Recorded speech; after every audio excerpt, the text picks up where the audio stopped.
we have a wave function. So this wave function is actually what is the use of this wave function is? Wave function is used to, so this is used for describing the characteristics of a de Broglie wave. Okay, so what is the de Broglie wave? So de Broglie wave is nothing but it is any wave which is associated with a moving atomic particle. Okay, so any wave which is associated with moving atomic particle, so it is called as a de Broglie wave. Okay, so that is your de Broglie concept. So he gave that if some particle is moving, that means if any, it can be a atom like iron atom, copper atom, or any atom, or group of atoms like even H2O when it is vibrating, or even electron which is moving. Then when they move, they are always moving in a wave form. So that is why we have something called the wave function. So this wave function psi, so it is normally pronounced as PSI psi. So this psi is it gives the description of a particle, so which is in motion.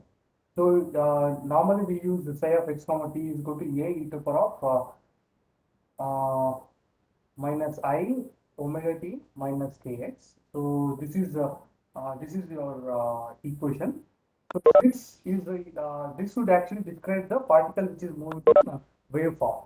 So whatever particle is moving in waveform, so that the particle those things it is going to describe. Okay. This is what we learned yesterday, and then this is equivalent to just writing an equation for y is equal to mx plus c. That would actually so if I have any uh, material, or if something is moving in straight line, so how you describe this is you have x and y.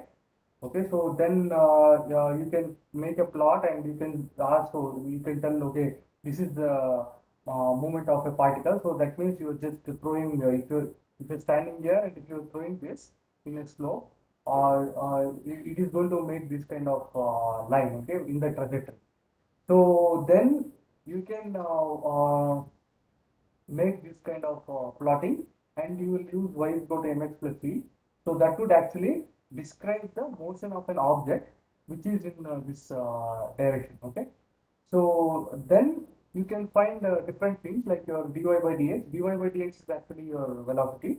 So that would give velocity, and then you can go for acceleration and all. So this is equivalent to such equations, but only thing is here it is complex in nature. The reason it is complex in nature is your atomic particles are not moving in a straight line. They will be randomly moving, and they will be moving in a waveform, not in straight line. Like in principle, they are to move in a straight line, but they are not going in straight line like this. So even though they are going in positive x direction, so if I take this is your x direction, they are moving in x direction, but they are not moving in straight line. They are having a curvature, right? So in that case, if I want to describe the velocity of each of the uh, wave, then we take it as a phase velocity. So phase velocity is W by K. And then if I take a group of atoms, and they will form what we call as wave packet. And then if I want to say what is the velocity with which your wave packet is traveling is your group velocity, which is dg is equal to d omega by dk. Okay.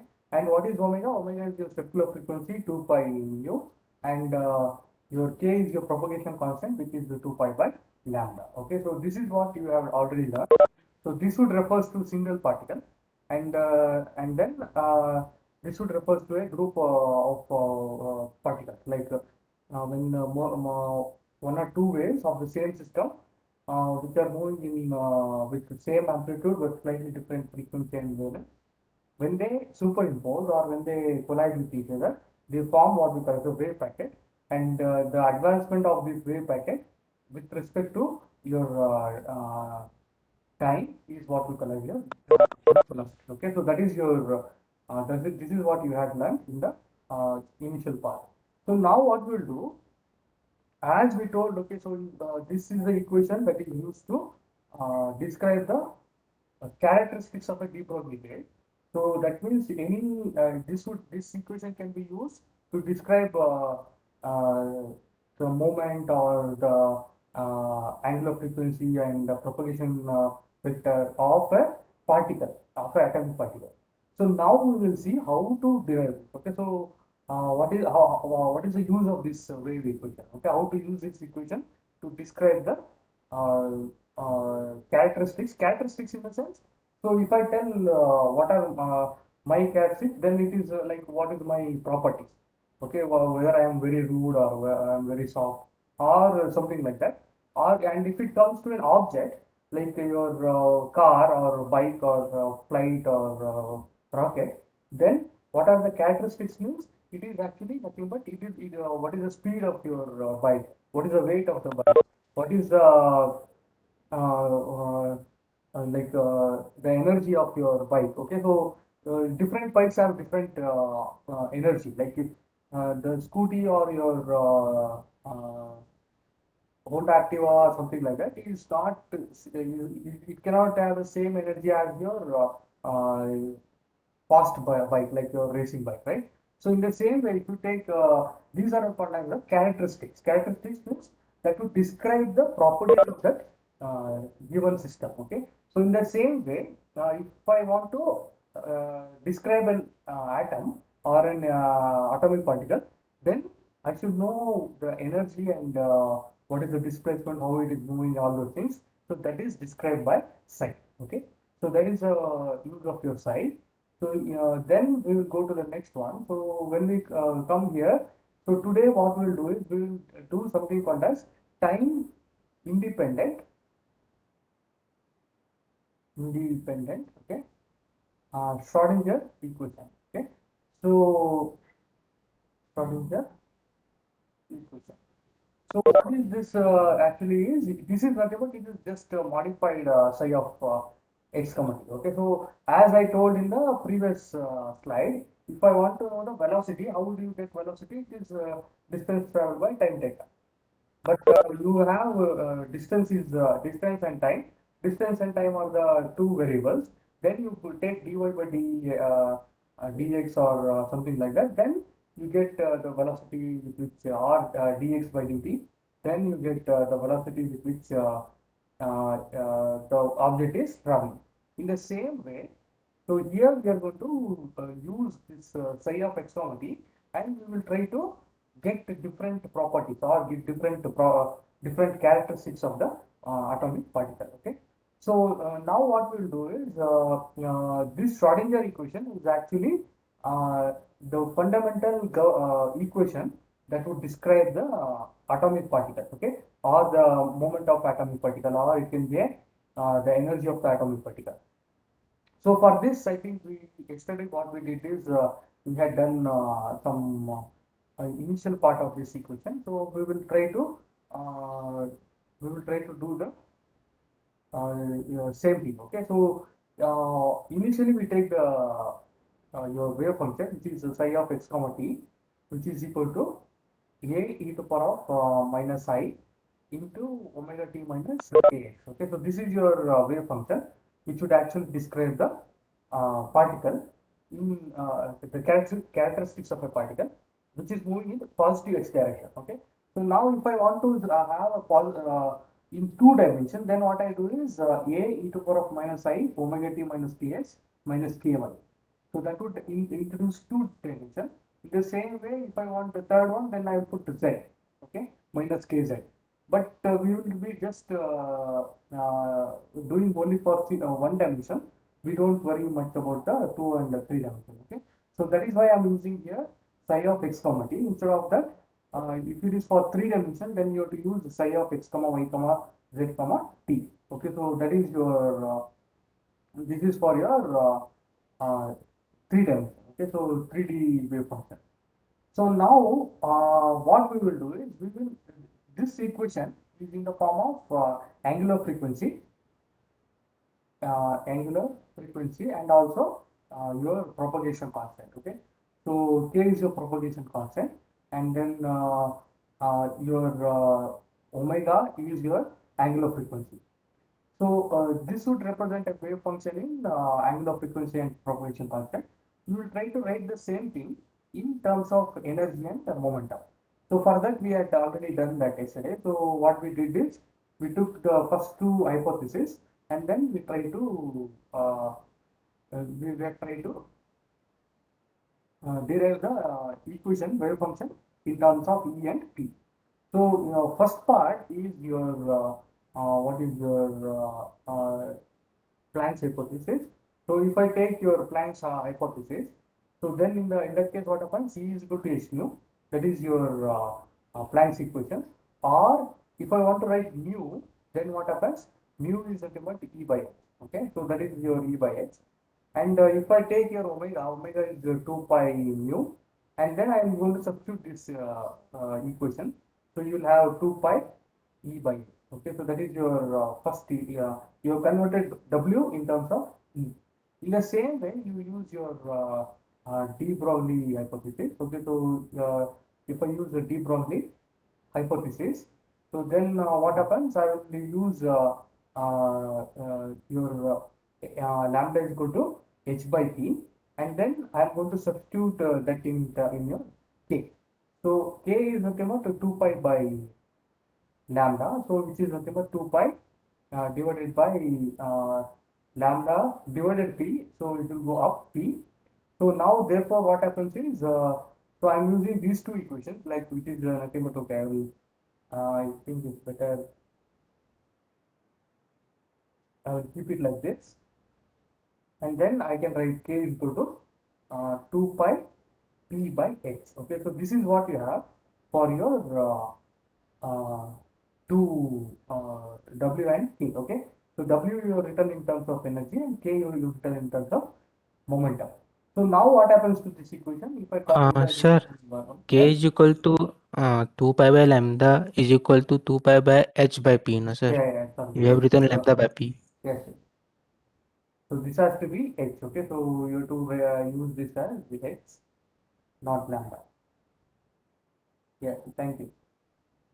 So this is to be 2 pi by h by p.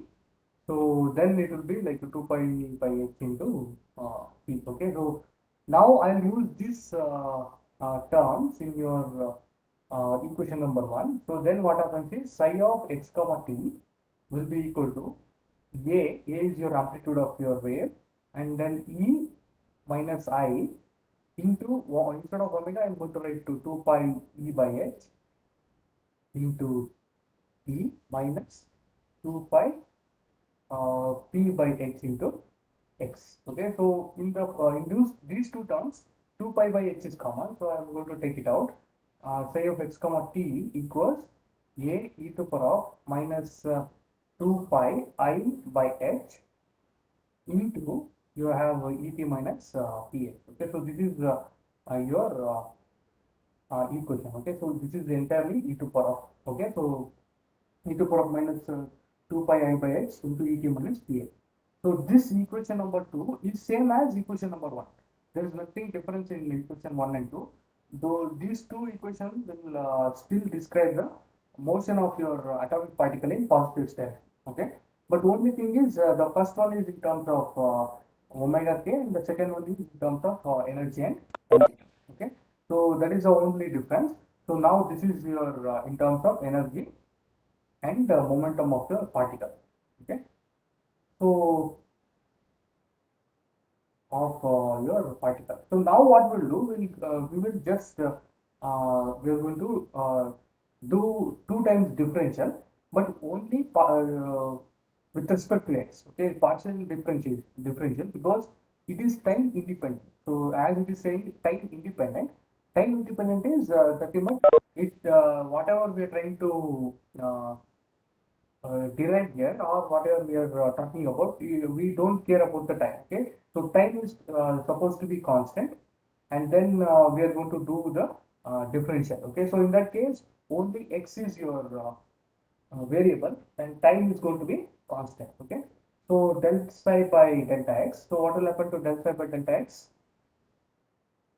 A is a constant, so this is also constant, so a e to power of minus 2 pi I by h into et minus tx.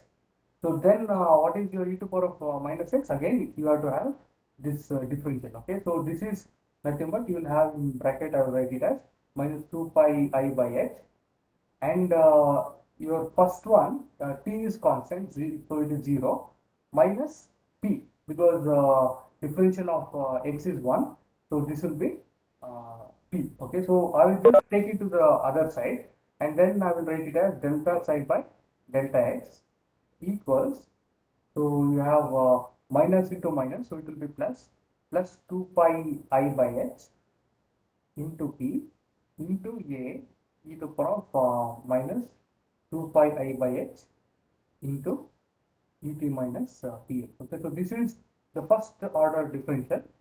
So you may ask why you need. So the reason is, as I told in the previous case, so if I just have y and x, that would describe the motion of the particle. But if I take dy by dx, then what it gives? It gives the velocity, right? And if I do again one more time, then I will get one more property, right? So that is the reason we are going to do this kind of differential. So if I am doing this differential, that means this may represent the velocity of your particle. Okay. So this is your equation. Then we are again going to differentiate partially with respect to x. So this is what we will do.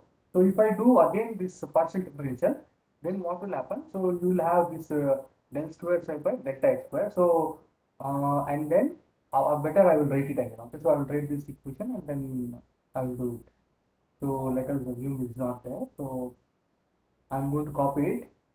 You have uh, delta psi by delta x equals, so what is it? 2 pi I by I p by h, 2 pi I p by h into a e to power of minus 2 pi I by h into et minus px. Okay, so this is your equation.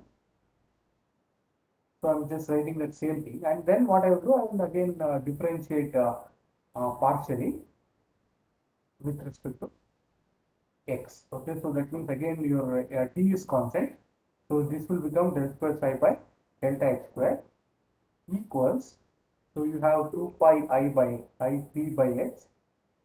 Again you will get the same term. Okay, so then it is it will be square, so this okay, I will write it again, a e to power of minus 2 pi I by x into et minus px, and then the differential of that would be something like again you have minus 2 pi I by x into 0 minus p. Okay, so this is the same thing as we got in the previous one. So now if I simplify this, so then what will happen is you will have this term multiply with this, so it will be del square psi by delta x square equals 4 pi square I square p square by x square. Okay, so because you get all the term into a e to power of minus 2 pi I by x. Okay, so or what I will do is I will just try to simplify this, and then I will go to write it as a side, because this sorry. So if you take the term which is here, so if I take this term is nothing but is your sine. So I'm just going to write it as sine. Okay, so that is what I'm going to do. So this is your sine. So now what is I square? I square is root of minus 1 square, which is minus 1. Okay, so this is what you have. So if I use this, then it will be minus 4 pi square del square psi by delta x square, and then this will be minus, so I'm going to take it to the left hand side. So if I take it to the left hand side, then it will be plus 4 pi square p square by x square into psi equals 0. Okay, so this is your equation in terms of p. Now what we will do is, if I take the energy of the particle, so how do you define energy of a system, of a particle or system? So in total energy, so I think I should tell it is the total energy. Okay, so if I take the total energy E equals your kinetic energy and plus your potential energy. It is the sum of your kinetic energy and the potential energy. So this will be equal to E equals, this is half mv square, and I will call your potential energy as U. So you can give it as U, V, something like that. So, but normally V is used for velocity, so we don't again keep it as V, we will use it as U. Okay, U is the potential energy. So now what I will do, I will take this U to the left hand side, and then I am going to write it again. Okay, so E minus U equals, again I will do what I will do, m square v square by 2m. So this we have already done in de Broglie. So I multiply and divide by m. So this is nothing but p square by 2m. So therefore what will happen is the p square is nothing but 2m into e minus u. Okay, so uh, your momentum p square is 2m into e minus u for using this equation. So if I substitute this in your this equation, so let me call this as 3. Okay, 4. So using your 3 in 4, what you get is the del square psi by delta x square. So plus, so 4 to the 8, 8 m pi square. So instead of p square, it is e minus u divided by x square into psi equals 0. Okay, so this is the same differential equation, but in terms of energy. So your if I write it as equation number 5, your equation 4 and 5 are same.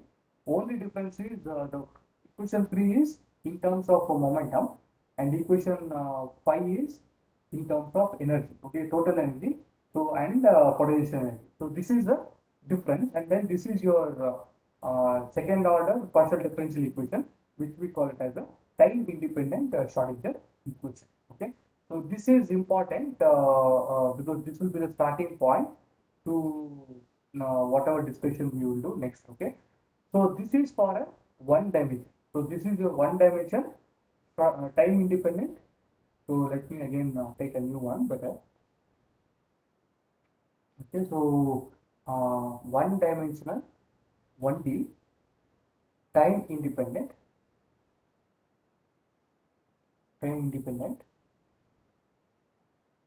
Schrodinger equation. Okay. So Schrodinger equation is your del square psi by delta x square plus your 8 pi square, and then what is that, h square 8 pi square e minus u m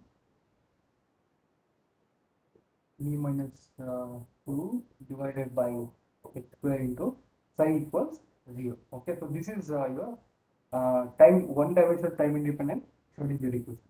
So in the same way, if they ask for three dimensional, so if I want to write a three dimensional time independent Schrodinger equation, then you have to introduce del square psi by delta x square plus del square psi by delta y square plus del square psi by delta z square.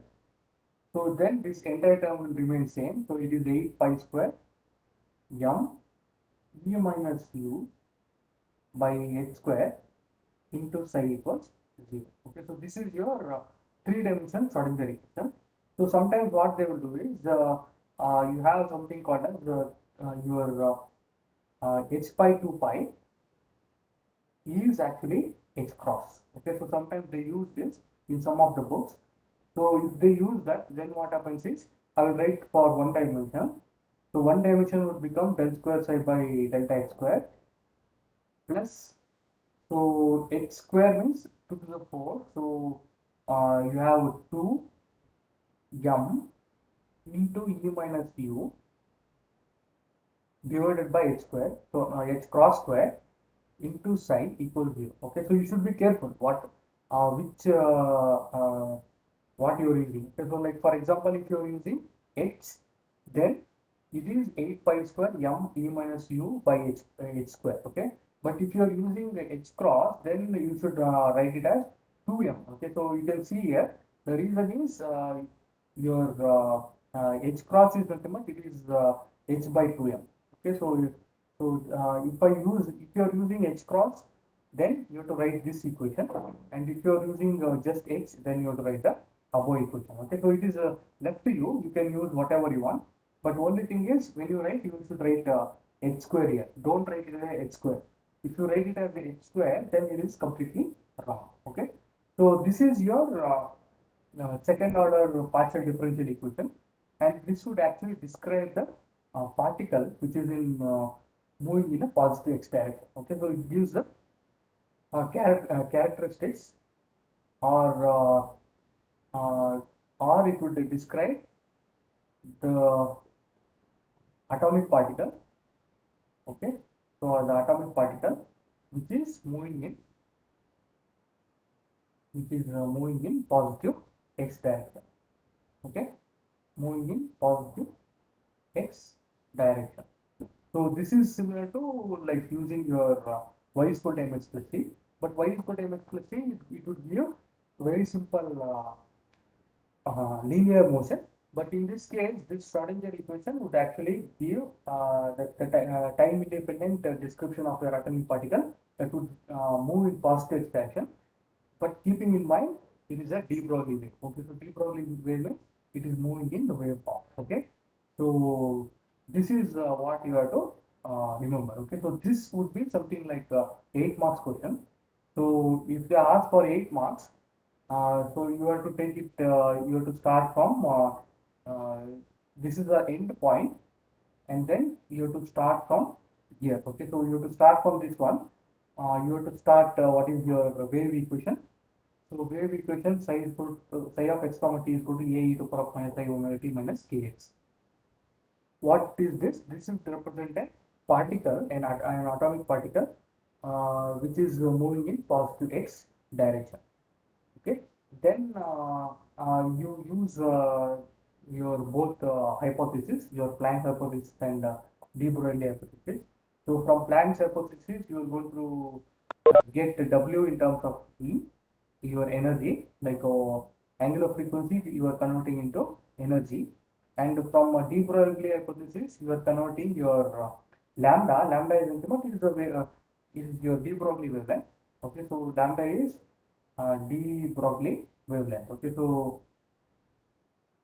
de Broglie wavelength, which is nothing but it is a wavelength of the wave which would represent the motion of an atomic particle. Okay, so then what happens? You have omega is 2 pi e by h and k is 2 pi p by h, and then finally what happens? You substitute that in equation 1. Okay, so if you want, you can call this. Okay, so using these in 1, what you get is psi of x comma t is equal to a e to the power of minus I 2 pi e by h into t minus 2 pi p by h into x. Okay, or your psi of x comma t is a e to the power of so I am taken these are constants, so or these are common factors. So I am taking the common factor minus 2 pi I by h into et minus px. Okay, so that would give the uh, your wave function or wave equation in terms of energy and momentum. Okay, so this is in terms of energy and momentum, and equation 1 is in terms of angular frequency and propagation constant. Okay, so then what we do, we are going to do partial differential with respect to x. So if you do partial differential with respect to x, then you get this term which is just so you're considering your p and a as constant, and then del psi by delta x equals a e to the power of minus 2 pi I by x into et minus px, and then into this differential of this term, your like e to the power of minus x. The differential of e to the power of minus x is e to the power of minus x into your dx by dx. So that is why you get this term minus 2 pi I by x, and then t is constant, so this is first term is 0 minus t. So minus into minus, it will become plus 2 pi I by x into your a e to power of minus 2 pi I by x. So again, some people they will just use it as I by x square. Okay, so you can also use this as I by x square because if you find this is too lengthy to write, so what I will do is I will again use the same thing. So using 2 pi by h as 1 by h square. Okay, or h cross is 2 pi by, sorry, h by 2 pi. So in that case, what happens? This will be like I by x cross into p, a e to power of minus I by x cross into et minus px. Okay, so you can use any of them, but only thing is don't mix up both. Okay, h cross and h, because it would be difficult. Okay, so then what you do? This is your first differential. So you have done the first differential, del square side by delta x, you get some equation. Again, you differentiate this with respect to x. Then what you get is del square side by delta x square equals uh, 2 pi I p by x into your a e to power of minus 2 pi I by x into e to minus px into again the differential of your exponential. Okay, so if I call this is x, then the differential of that, so minus 2 pi I by x is constant, and then this is constant, so it will become 0 minus p into x, dx by dx is 1, so it is minus p. Okay, so if you multiply this and then use this term as psi, you will finally get the 4 pi square I square p square by x square into psi. So if I use I square equals minus 1, because I is uh, root of minus 1, so I square would be minus 1. So and then what I do, I will just take this to the left hand side. If I take it to the left hand side, then what I get is del square side by delta x square plus 4 pi square p square by x square into psi equals 0. Okay, so now this is your time independent Schrodinger equation in terms of momentum. I want to change it to the energy. So what I will do, I will consider the total energy of the particle or the system. So if I take the total energy of the particle or the system, then it will be E is equal to kinetic energy plus potential energy. Okay, so which is then what happens? E is equal to kinetic energy is half mv square, and I will call the potential energy to be capital U. Okay, so why I am calling this potential energy as capital U is you can have different potential energy, like you may have a gravitational energy, so which is nothing but mgx, and or you can have so this can be a gravitational or it can be a electrical or it can be a magnetic or anything. Okay, so this would change. So I'm just giving the general symbol. Okay, P is P, your potential is U. Okay, then what happens? I'm taking U to the other side. E minus U equals m square v square by 2m, multiply and divide by m, and then what happens? It is you will get p square by 2m, or p square is nothing but you send it again to the left hand side, so then you have 2m into e minus u. Okay, so you substitute this in your equation number 3, then what you get? Del square phi by delta x square plus 8 pi, because this is 2 into 4 is 8 m pi square, instead of p it is e minus u into psi by h square is equal to 0. Okay, so this is your one-dimensional Schrodinger, one-dimensional time-independent Schrodinger equation. Then what you do, if I want to write it for 3 dimension, then I will write that del square phi by delta x square plus del square phi by delta y square plus del square phi by delta z square, and the rest of the term equals 0. Okay, so in some cases they will also represent this as del square into psi. This is your reverse. Okay, so if I write del square, then this is your d by dx square, d square by dx square plus d square by dy square plus d square by dz square. But if I reverse that, if I write it as del square, then what happens? It is del square by delta x square plus del square by delta y square plus del square by delta z. So you can simplify that as this del square psi into, sorry, del square psi plus 8 pi square m by x square into e minus u is equal to 0. Okay. So this is your time independent Schrodinger wave equation. Okay. So yeah, do you have any doubt up to this? So this will be like the basic for the next class. So you try to just do this derivation one or two times, okay, yourself, without looking into the book. Okay, so you just read it and then try to do it. Okay, so